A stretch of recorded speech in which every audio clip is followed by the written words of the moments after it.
Iran সভ্যতা নিশ্চিহ্নের হুঁশিয়ারি Donald ট্রাম্পের। তেল সমৃদ্ধ খার্ক দ্বীপে হামলা, যুক্তরাষ্ট্র ও মিত্রদের ওপর পাল্টা আক্রমণের হুমকি বিপ্লবী গার্ডের। জ্বালানি নিয়ে ভোগান্তি কমছে না, দাম এখনই বাড়ানো হবে না, সংসদকে বললেন মন্ত্রী। সরবরাহে কিছুটা ঘাটতি তথ্য জ্বালানি উপদেষ্টার। জুলাই গণ অভ্যুত্থানে লালবাগ থানার হত্যা চেষ্টা মামলায় সাবেক স্পিকার শিরিন শারমিন চৌধুরী কারাগারে, রিমান্ড এবং জামিন আবেদন নামঞ্জুর। হাম উপসর্গে 24 ঘন্টায় 11 শিশুর মৃত্যু, হাসপাতালগুলোতে বাড়ছে রোগীর চাপ, বিগত সময়ে দুর্নীতি করতেই স্বাস্থ্যের কেনাকাটায় মারপ্যাচের অভিযোগ স্বাস্থ্যমন্ত্রীর। বিসিবি নির্বাচিত কমিটি ভেঙে অ্যাডহক কমিটি গঠন, সভাপতি তামিম ইকবাল বলেন বোর্ডের ভাবমূর্তি ফিরিয়ে আনাই প্রধান কাজ।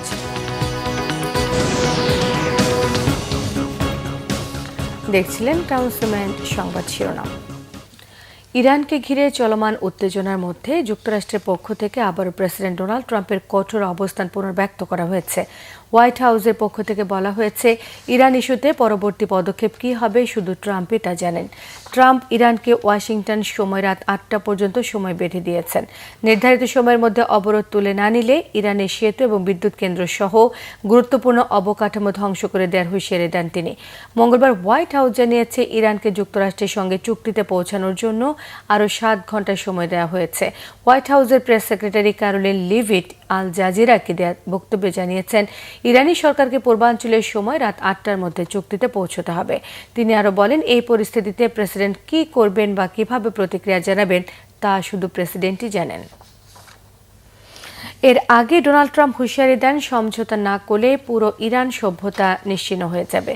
হরমুজ প্রণালী খুলে না দিলে এ পরিণত হবে বলে হুমকি তার। হরমুজ ইস্যুতে ইরানকে দেয়া 48 ঘন্টার আলটিমেটাম শেষ হওয়ার কয়েক ঘন্টা আগে এক টুইটে ট্রাম্প এ হুঁশিয়ারি দেন।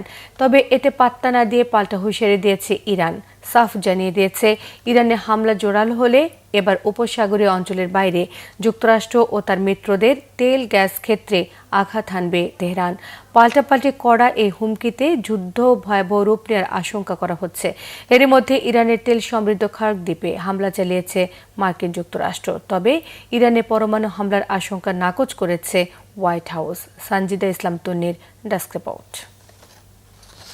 এক রাতে পুরো ইরান সভ্যতা ধ্বংস হয়ে যাবে, আর কখনো উদ্ধার করা যাবে না বলে কড়া হুঁশিয়ারি দিয়েছেন মার্কিন প্রেসিডেন্ট ডোনাল্ড ট্রাম্প।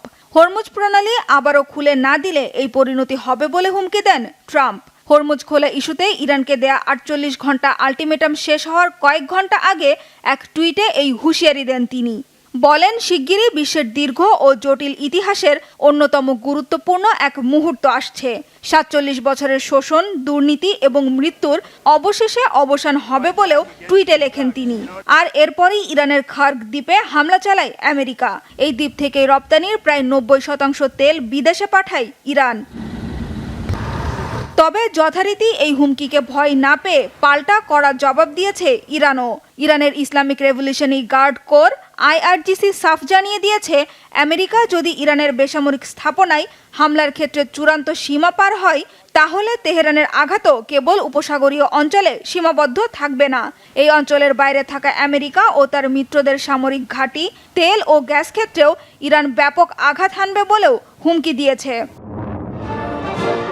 এর আগেও এক রাতেই ইরান গুড়িয়ে দেওয়ার হুমকি দিয়েছিলেন প্রেসিডেন্ট ট্রাম্প। হরমুজ প্রণালী খুলে দিয়ে সমঝোতায় আসতে ইরানকে পঞ্চম দফায় 48 ঘন্টার সময় বেঁধে দিয়েছিলেন। বিশ্লেষকরা বলছেন, এই অবস্থায় জটিল পরিস্থিতির মাঝে পড়েছেন মার্কিন প্রেসিডেন্ট।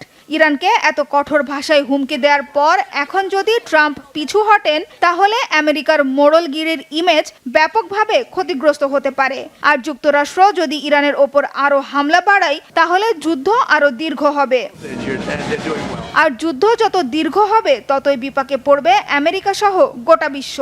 এরই মধ্যে তেল গ্যাসের সংকট ও পণ্যের দাম বাড়ায় ধীরে ধীরে ক্ষুব্ধ হয়ে উঠেছে বিশ্ববাসী। যুক্তরাষ্ট্রের বিভিন্ন শহরে চলছে প্রতিবাদ বিক্ষোভ। এমনকি মার্কিন রাজনীতিবিদরা ট্রাম্পের মানসিক স্বাস্থ্য নিয়েও প্রশ্ন তুলেছেন।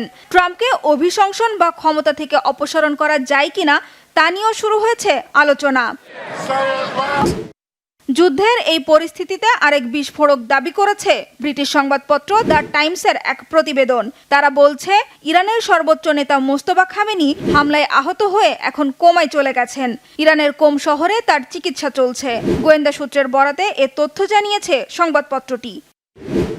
এদিকে যুদ্ধবিরতিতে রাজি হতে ইরানে বেঁধে দেওয়া সময়সীমা শেষ হওয়ার আগেই দেশটির গুরুত্বপূর্ণ স্থাপনা লক্ষ্য করে হামলা চালাচ্ছে মার্কিন ও ইসরায়েলি বাহিনী। ইরানের বৃহত্তম পেট্রোকেমিক্যাল কারখানায় হামলার দাবি করেছে ইসরায়েল। এক জরুরি সতর্কবার্তায় সাধারণ ইরানিদের আগামী 12 ঘন্টা ট্রেন ব্যবহার না করতে এবং রেললাইন এলাকা থেকে দূরে থাকার নির্দেশও দিয়েছে আইডিএফ। এরই মধ্যে ইরানের একটি রেল ব্রিজে হামলা চালিয়েছে মার্কিন ও ইসরায়েলি সেনারা। এতে নিহত হয়েছে 2 জন। শুধু ইরান নয়, লেবাননেও হামলা অব্যাহত রেখেছে বর্বর ইসরায়েলি বাহিনী।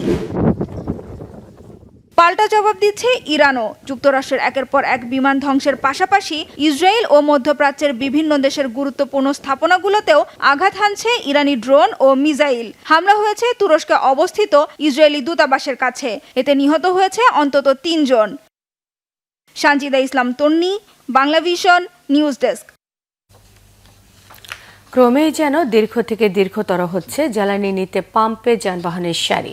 কেউ মধ্যরাত থেকে অপেক্ষা করে পেট্রোল পাম্পে 6 থেকে 7 ঘন্টা অপেক্ষার পর পাচ্ছেন তেল। দীর্ঘ লাইনে অপেক্ষারত যানবাহনকে তেল দিতে হিমশিম খাচ্ছেন পাম্প কর্মীরা। রিপোর্ট করছেন মুহিবুল্লাহ মুহিব। রাজধানীর পরিবাগের মেঘনা পেট্রোলিয়াম লিমিটেডের পাম্পের দৃশ্য এটি। মোতালেব প্লাজা হয়ে কাটাবন শাহবাগ ঘুরে এই পাম্পে এসে মিশেছে যানবাহনের দীর্ঘ লাইন। ধারণা করা হয় এই লাইন ছড়িয়ে পড়েছে প্রায় 5 কিলোমিটার এলাকা জুড়ে। মধ্যরাতে লাইনে দাঁড়িয়ে 6 থেকে 7 ঘন্টা পর মিলছে জ্বালানি। প্রতিটি মোটরসাইকেলে দেয়া হচ্ছে 5 লিটার তেল, আর প্রাইভেট কারে 10 লিটার এবং মাইক্রোবাস পাচ্ছে 20 লিটার তেল। 4 ঘন্টা হয়েছে লাইনে আসছে, এই পর্যন্ত আসছে, এখনো আরো 10-12টা গাড়ি আছে। 5টা 20 মিনিটে গাড়ি লাগাইছি কাটাবন, এই পর্যন্ত আইছি। এখন আপনারাই বলেন যে আমরা কি করতে পারি। এখন বাজে কয়টা? প্রায় 12:30। গতকালকে সন্ধ্যার সময় লাইনে দাঁড়িয়েছিলাম বিজয় সরণি পাম্পে, কিন্তু ওখানে লাইনে দাঁড়ানোর পরে দেখলাম যে 1টা-2টার আগে তেল পাওয়া যাবে না। সেজন্য কালকে ব্যর্থ হয়ে বাসায় চলে যাই। আজকে সকাল 10:30 থেকে লাইনে দাঁড়াইছি কাটাবন থেকে, এখনো পাম্প কেবল চোখে দেখলাম আর কি। আমি মেরাদিয়া থেকে ঘুরে আসছি, সব পাম্পগুলা বন্ধ। যে জিগায় তেল নাই, রশিদে আটকে থুই দিছে, ভিতরে তেল নাই বলতেছে। তো আমরা খোঁজ লাগে কোন জায়গায় তেল পাওয়া যায়, ওই জায়গায় সব মানুষগুলো আইসা পড়ে। তো ওই জায়গায় যে পাম্পগুলোর মধ্যে যে তেল নাই, কেন তেল নাই, ওই জায়গার মধ্যে তারা একটা জাগুক, জিজ্ঞেস করো কেন তেল দিতেছে না, কেন তেল বন্ধ করে রাখছে, কেন বলে তেল নাই। তাইলে তো আমরা তো আর এত হয়রানি হই না ভাই। হচ্ছে পাম্পে আপনি দেখেন যে একটা গাড়ি দিতে কত সময় লাগতেছে। আমার কাছে মনে হয় যে তেল যে পরিমাণে দিতে পারে তার চেয়ে স্লো গতিতে দেওয়াতে এত বড় লম্বা সিরিয়াল। জ্বালানি তেল নিয়ে এমন পরিস্থিতির মধ্যেও বাংলাদেশের দাম বাড়ানো হয়নি। তারপরও মানুষের মধ্যে তেল কেনা নিয়ে এই প্রতিযোগিতা বা অপেক্ষা কেন? শুধুমাত্র গ্রাহকরা, সাধারণ গ্রাহকরা প্যানিক হয়ে এই ঘরে, এই মাঠে বাজারে বিভিন্ন জায়গায় ট্যাঙ্কে যে ছোট ছোট ড্রামের মধ্যে মজুত করে এই ক্রাইসিসটা তৈরি করছে। এটা থেকে যদি বের হয়ে আসে, তেল নিয়ে আমাকে তেল নিতে হবে, ফুল ট্যাঙ্কি তেল নিতে হবে, এটা থেকে যদি বের হয়ে আসে তাহলে এই ক্রাইসিসটা থাকবে না। আমি মেঘনা পেট্রোলিয়ামে জব করি, আমি প্রধান সহকারী হিসেবে আছি। আমি একদম আস্থা নিয়ে বলছি, আমি বিশ্বাস রেখে বলছি, আমাদের সারা বাংলাদেশে যতগুলো ডিপো আছে সবগুলো ডিপোতে তেল ফুল করা আছে। আমি আজকেও খবর নিয়েছি চট্টগ্রামে নতুন জাহাজ আনলোড হচ্ছে এবং তার পিছনেও জাহাজ তৈরি আছে। তেলের কোনো রকম ক্রাইসিস নেই। ক্রাইসিস যদি ভবিষ্যতে হয় সারা পৃথিবীতেই হবে। যুদ্ধ পরিস্থিতি স্বাভাবিক না হলে এই সংকট কোথায় গিয়ে ঠেকে সে প্রশ্ন এখন সবার। মুহিবুল্লাহ মুহিব, বাংলা ভিশন, ঢাকা। জ্বালানি মন্ত্রী ইকবাল হাসান মাহমুদ জানিয়েছেন, জ্বালানির দাম এখনই বাড়ানো হবে না। দাম নিয়ে প্রতি মাসে সভা হয়, যদি প্রয়োজন হয় আইন অনুযায়ী সমন্বয় করে তখন দেখা যাবে। মঙ্গলবার জাতীয় সংসদে প্রশ্নোত্তর পর্বে এক প্রশ্নের উত্তরে তিনি তথ্য জানান। মৌলভীবাজার 2 আসনের সংসদ সদস্য মোহাম্মদ শওকতুল ইসলামের মনোযোগ আকর্ষণী নোটিশে মন্ত্রী জানান, দেশে জ্বালানি তেলের পর্যাপ্ত মজুদ রয়েছে। সরকার বিভিন্ন উৎস থেকে জ্বালানি তেল সংগ্রহ করে সরবরাহ ঠিক রাখার চেষ্টা করছে। মন্ত্রী জানান, মধ্যপ্রাচ্য সমস্যার কারণে সারা বিশ্বে জ্বালানি সরবরাহ বিঘ্নিত হচ্ছে। এরপরও এখন দেশে 1,64,000 644 মেট্রিক টন ডিজেল রয়েছে।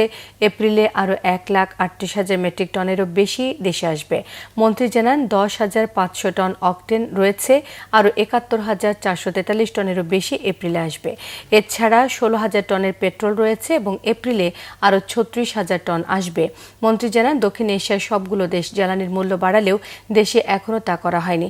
এদিকে সংসদে অন্তর্বর্তী সরকারের সময়ে জারি করা অধ্যাদেশগুলোর মধ্যে আজ আরও 9টি বিল আকারে সংসদে পাশ করা হয়েছে। আইন আছে, সেই আইন অনুসারে আমরা প্রতি মাসে দামের সমন্বয় করি। গত মাসের সমন্বয় করে আমরা দাম বাড়াই নাই। আগামী মাসে আমরা দামের উপরে কাজ করছি। কাজ করে যদি সমন্বয় করে দেখা যায় যে দাম বৃদ্ধি করা এখনই প্রয়োজন, তাহলে আমরা ইনশাল্লাহ আমরা আলোচনা করে ক্যাবিনেটে নিয়ে তারপরে মূল্য বৃদ্ধি করার চিন্তা করব।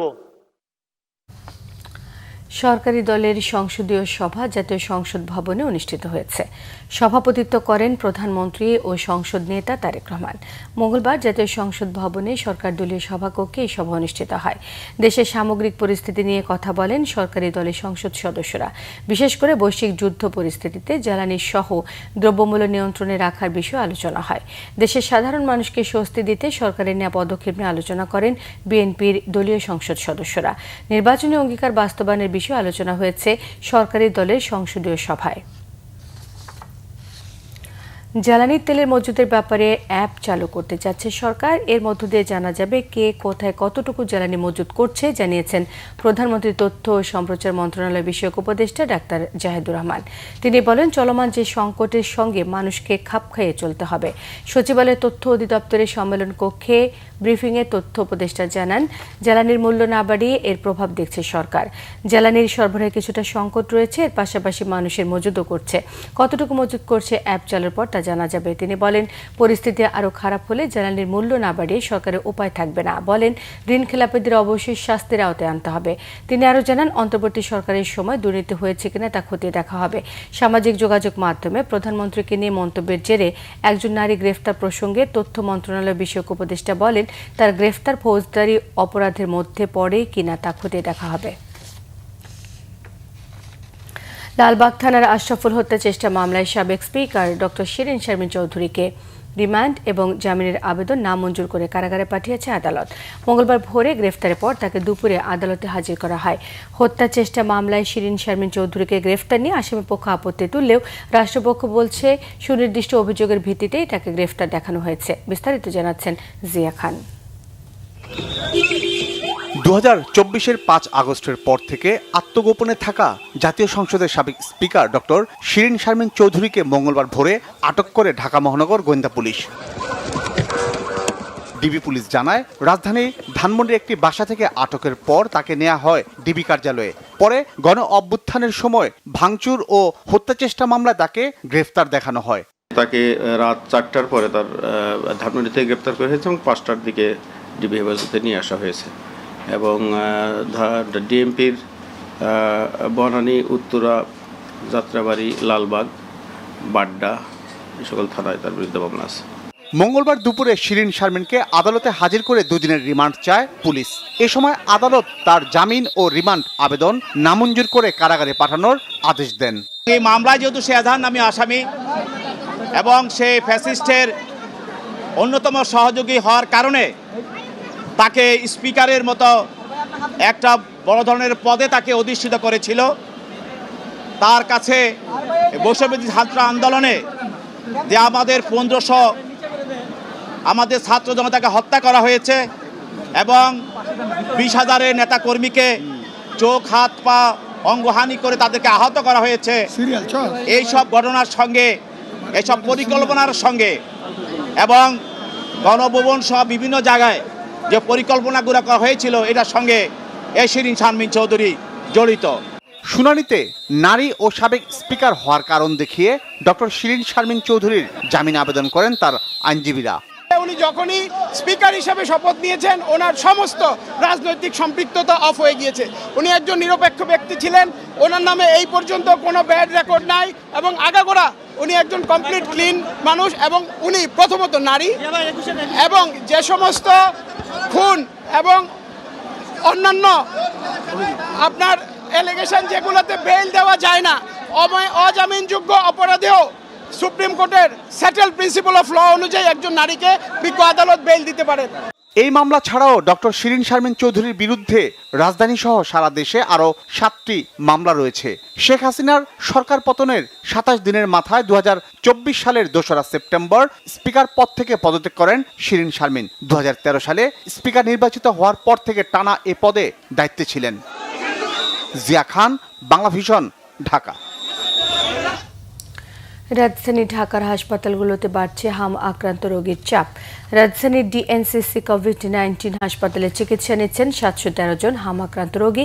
গত 16 দিনে হামে 4 শিশুর মৃত্যু হয়েছে সেখানে। এদিকে স্বাস্থ্য অধিদপ্তর জানায় 24 ঘন্টায় সারা দেশে হামে 11 জনের মৃত্যু হয়েছে, আর হাম সন্দেহে হাসপাতালে ভর্তি হয়েছে 1234 জন। স্বাস্থ্যমন্ত্রী সরদার মোহাম্মদ সাখাওয়াত হোসেনের দাবি, কার্যকর পদক্ষেপ নেয় হামে আক্রান্ত রোগীর মৃত্যুর হার কমে গেছে।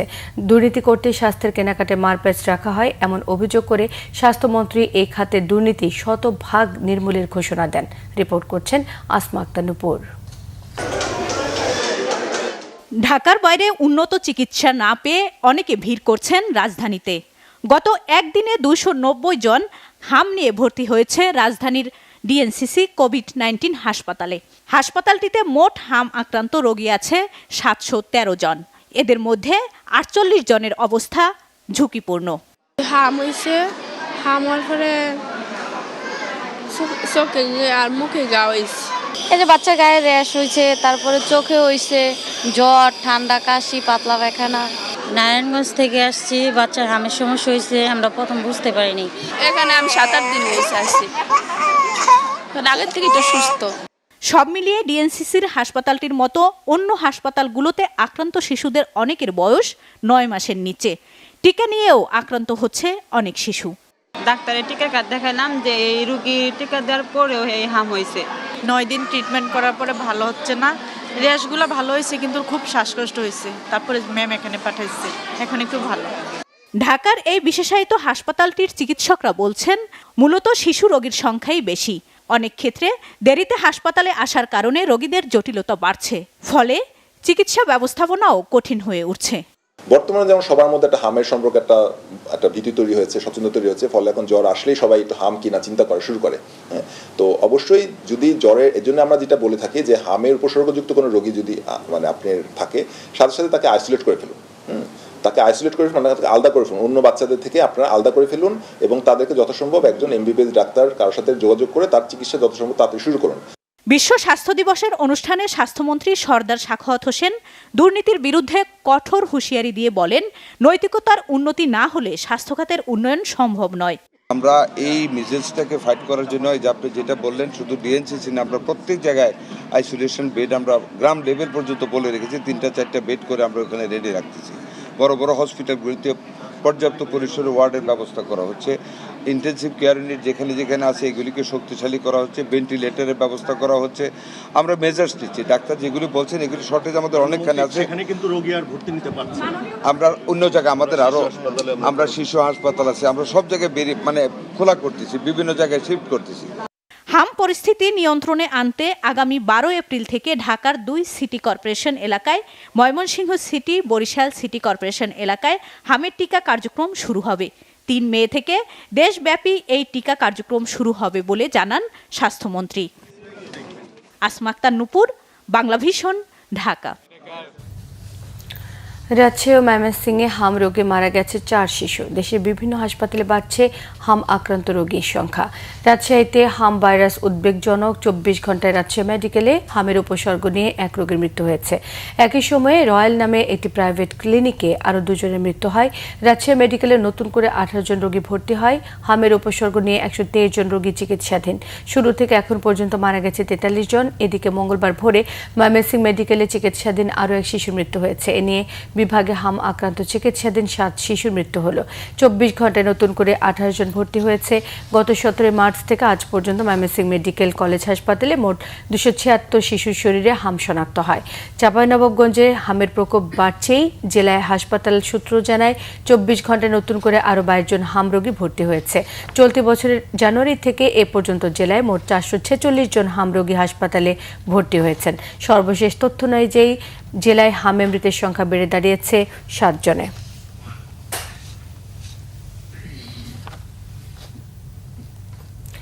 ভেঙে দেয়া হলো আমিনুল ইসলাম বুলবুলের নেতৃত্বাধীন বাংলাদেশ ক্রিকেট বোর্ডের পরিচালনা পর্ষদ। গত নির্বাচনে অনিয়মের অভিযোগ এনে ইন্টারন্যাশনাল ক্রিকেট কাউন্সিল আইসিসির পরামর্শে বোর্ড ভেঙে দেয় জাতীয় ক্রীড়া পরিষদ।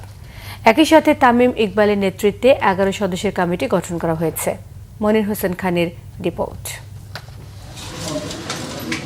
মঙ্গলবার দুপুরে বিসিবি বোর্ড সভা করেছেন আমিনুল ইসলাম বুলবুল। তখনও তিনি জানতেন না এটাই হতে যাচ্ছে বিসিবিতে তার শেষ সভা। সহসভাপতি ফারুক আহমেদ জানান তারা পদত্যাগ করছেন না। আমার মনে হয় রিজাইন করার সম্ভাবনা আমার নাই। তাদের আর পদ ছাড়তে হয়নি। ঘণ্টাখানেক পরেই সংবাদ সম্মেলন করে বোর্ড ভেঙে দিয়েছে জাতীয় ক্রীড়া পরিষদ। এনএসসি পরিচালক আমিনুল আহসান জানান বিসিবি নির্বাচনে ব্যাপক অনিয়ম প্রভাব খাটানোর প্রমাণ পেয়েছে তদন্ত কমিটি।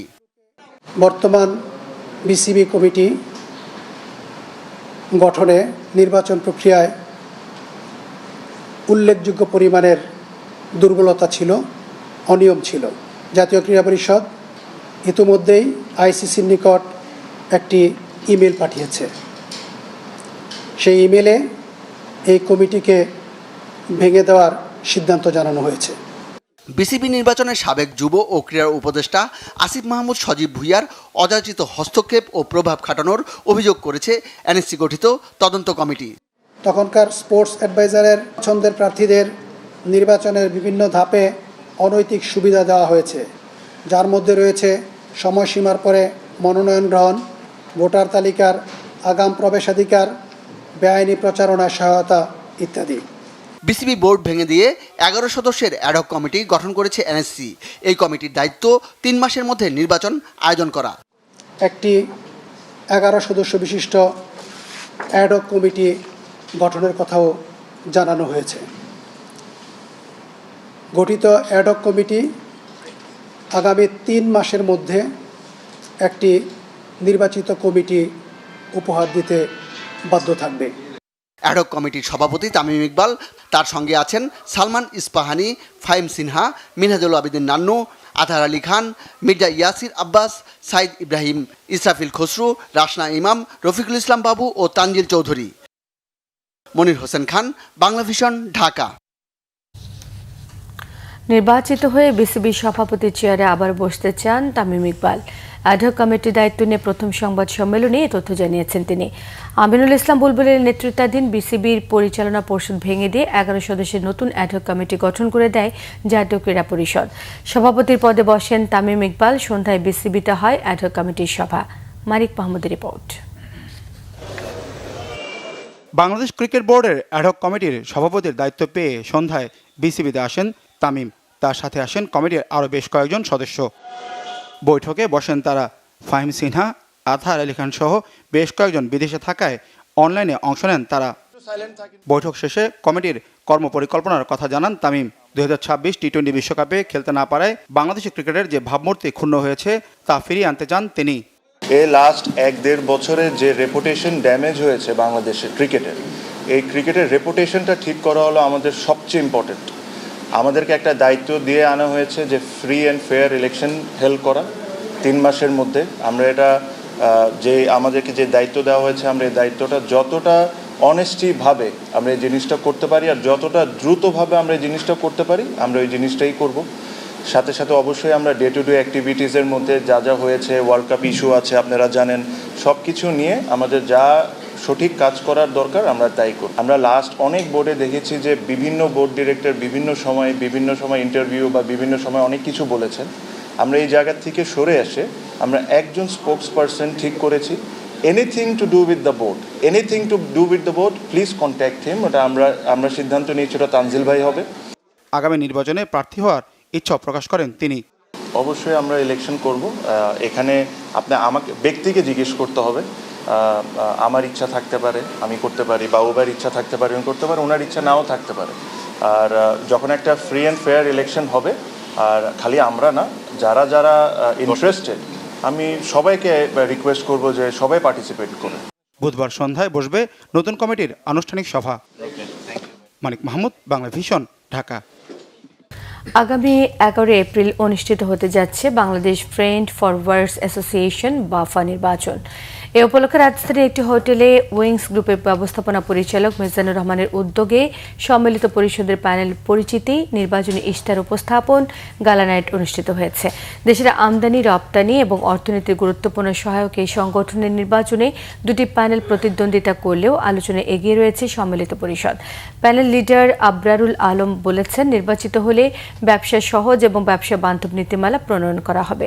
আর দক্ষ জনবল তৈরিতে শিপিং এবং লজিস্টিক বিশ্ববিদ্যালয় প্রতিষ্ঠার পরিকল্পনার কথা জানিয়েছেন বাফার সাবেক প্রেসিডেন্ট মাহবুবুল আনাম। এছাড়া সিনিয়র ভাইস প্রেসিডেন্ট প্রার্থী সৈয়দ মোহাম্মদ বখতিয়ার বলেছেন, দেশ বিদেশের স্টেক হোল্ডারদের সঙ্গে নিয়ে এই খাতকে আরও গতিশীল করা হবে। অনুষ্ঠানে উপস্থিত ছিলেন এফবিসিসিআই সাবেক পরিচালক doctor Parvez Sajjad, Dhaka customs agents অ্যাসোসিয়েশনের সভাপতি মিজানুর রহমান, সাধারণ সম্পাদক ফারুক আলম এবং বাফা নেতৃবৃন্দ। জ্বালানি সংকট কাটাতে মেট্রোপলিটন এলাকায় অনলাইন অফলাইন ক্লাস সমন্বিতভাবে চালুর পরিকল্পনা করছে সরকার, জানিয়েছেন শিক্ষামন্ত্রী ডক্টর আ.ন.ম এহসানুল হক মিলন। মঙ্গলবার বরিশাল শিল্পকলা একাডেমি মিলনায়তনে মাধ্যমিক ও উচ্চ মাধ্যমিক শিক্ষা বোর্ড বরিশালের উদ্যোগে আয়োজিত মতবিনিময় সভায় শিক্ষামন্ত্রী এই পরিকল্পনার কথা জানান। তিনি বলেন, মেট্রোপলিটন শহরগুলোর শিক্ষা ব্যবস্থায় নতুন গতি আনবে সরকার। অনলাইন অফলাইন ক্লাসের সমন্বয়ের কথা ভাবছে। এ লক্ষ্যে এরই মধ্যে সংশ্লিষ্ট বিভিন্ন স্টেক হোল্ডারদের সঙ্গে প্রয়োজনীয় আলোচনা শুরু হয়েছে বলেও তিনি জানান। সার্বিক মতামতের ভিত্তিতে বৃহস্পতিবার প্রধানমন্ত্রীর কাছে একটি আনুষ্ঠানিক প্রতিবেদন জমা দেওয়া হবে বলেও জানিয়েছেন মন্ত্রী। শিক্ষার মান উন্নয়ন, বৈষম্য দূর করার বিষয়ে গুরুত্ব আরোপ করে মন্ত্রী জানান, এখন থেকে অভিন্ন মানদণ্ড বজায় রাখতে সারা দেশে একই প্রশ্নের পরীক্ষা নেওয়া হবে। সংবাদ শেষ করছি, ক্রাউন সিমেন্ট শিরোনামগুলো আরেকবার জানিয়ে দিন। ইরান সভ্যতা নিশ্চিহ্নের হুঁশিয়ারি, ডোনাল্ড ট্রাম্পের তেল সমৃদ্ধ খার্ক দ্বীপে হামলা, যুক্তরাষ্ট্র ও মিত্রদের উপর পাল্টা আক্রমণের হুঁশিয়ারি বিপ্লবী গার্ডের। জ্বালানি নিয়ে ভোগান্তি কমছে না, দাম এখনই বাড়ানো হবে না, সংসদকে মন্ত্রী। সরবরাহে কিছুটা ঘাটতি তথ্য জ্বালানি উপদেষ্টার। জুলাই গণ অভ্যুত্থানে লালবাগ থানার হত্যা চেষ্টা মামলায় সাবেক স্পিকার শিরিন শারমিন চৌধুরী কারাগারে, রিমান্ড ও জামিন আবেদন নামঞ্জুর। হাম উপসর্গে 24 ঘন্টায় 11 শিশুর মৃত্যু, হাসপাতালগুলোতে বাড়ছে রোগীর চাপ, বিগত সময়ে দুর্নীতি করতেই স্বাস্থ্যের কেনাকাটায় মারপ্যাচের অভিযোগ স্বাস্থ্যমন্ত্রী। বিসিবি নির্বাচিত কমিটি ভেঙে অ্যাডহক কমিটি গঠন, সভাপতি তামিম ইকবাল বলেন, বোর্ডের ভাবমূর্তি ফিরিয়ে আনাই প্রধান কাজ। এই ছিল এখনকার মতো, পরের সংবাদ সকাল 7:30 দেখার আমন্ত্রণ রইল। এছাড়া বাংলাভিশন সংবাদ সংশ্লিষ্ট অনুষ্ঠান দেখতে ভিজিট করুন www.bbnews24.com, facebook.com/banglavision news, সাবস্ক্রাইব করুন youtube.com/banglavision news। সঙ্গে থাকায় ধন্যবাদ।